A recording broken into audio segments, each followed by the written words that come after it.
উত্তরার milestone school and college, একটি ব্যস্ত দুপুর, ক্লাস শেষের পথে। শিক্ষক শিক্ষিকারা অল্প কিছুক্ষণ পরই বাড়ির পথ ধরবেন, অপেক্ষায় অভিভাবকরাও। তাদের কেউই জানত না কয়েক সেকেন্ডের ব্যবধানে বদলে যাবে চিরচেনা সেই দৃশ্যপট। স্বাভাবিক দুপুরটাই হয়ে উঠবে সর্বগ্রাসী। আকাশ থেকে ভেসে আসা বিকট শব্দ, এরপর আগুনের লেলিহান শিখা। চীনের তৈরি যুদ্ধবিমান F-7BGI আছড়ে পড়েছে স্কুল ভবনে। মুহূর্তেই মৃত্যু ও বিভীষিকার ছবি আঁকা হলো রাজধানীতে। এই ভয়াবহ দুর্ঘটনায় অনেকেই নিহত হয়েছেন, আহত বহু। নিহতদের মধ্যে রয়েছে স্কুল শিক্ষার্থীরা। একটি প্রশিক্ষণ চলাকালে কেন এত বড় প্রাণহানি? এই প্রশ্ন এখন শুধু উত্তরা নয়, ছড়িয়ে পড়েছে পুরো দেশে। দুর্ঘটনার পরপরই সোশ্যাল মিডিয়া উত্তাল। বিশিষ্ট অনেক ব্যক্তিও প্রশ্ন তুলেছেন, কেন জনবহুল এলাকায় যুদ্ধবিমানের প্রশিক্ষণ চালানো হয় তার জবাব চাই। নিহতদের পরিবার কি দোষ করেছিল? দায়ী ব্যক্তিদের জবাবদিহির আওতায় আনতে হবে। আক্ষেপ আর ক্ষোভ ছড়িয়ে পড়ে রাজনীতিতেও। রাজনীতিবিদরাও বলেন, ঘনবসতিপূর্ণ এলাকায় বিমান চালনার অনুমতি কে দিল? বিমানের প্রযুক্তিগত ত্রুটি ছিল কিনা তা নিয়ে তদন্ত জরুরি।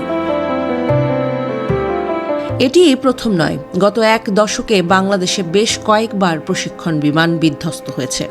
কখনো পাইলট আহত নিহত হয়েছে। তবে জনবহুল এলাকায় এত প্রাণহানির ঘটনা এবারই প্রথম।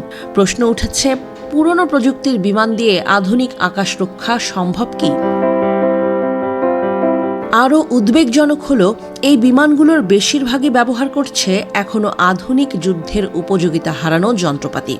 অথচ প্রতিরক্ষা খাতে বরাদ্দ বাড়লেও সেই অর্থ ব্যবহারের স্বচ্ছতা নিয়ে রয়েছে বহু প্রশ্ন।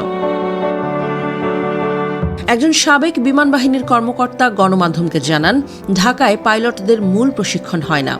প্রাথমিক প্রশিক্ষণ হয় যশোরে, অ্যাডভান্সড ট্রেনিং হয় চট্টগ্রামে। তবে বদলিজনিত কারণে ঢাকায় অবস্থান করা পাইলটদের কিছু ফ্লাইট করতে হয় এখানকার বিমান দিয়ে।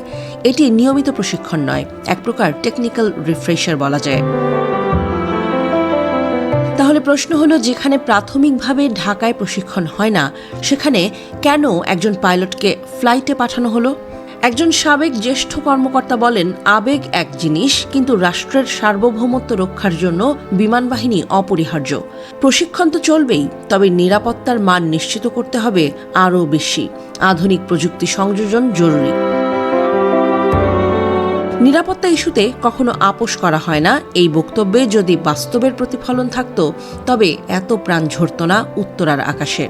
একটি যুদ্ধবিমান, একটি ভবন, একটি দুপুর আরও কতবার আমাদের শিক্ষা দেবে? সামরিক বিশ্লেষকরা বলছেন, নতুন বিমান, আধুনিক প্রযুক্তি, নিরাপত্তা নীতিমালা সবই আসুক, তবে প্রথমে আসুক দায়িত্ববোধ।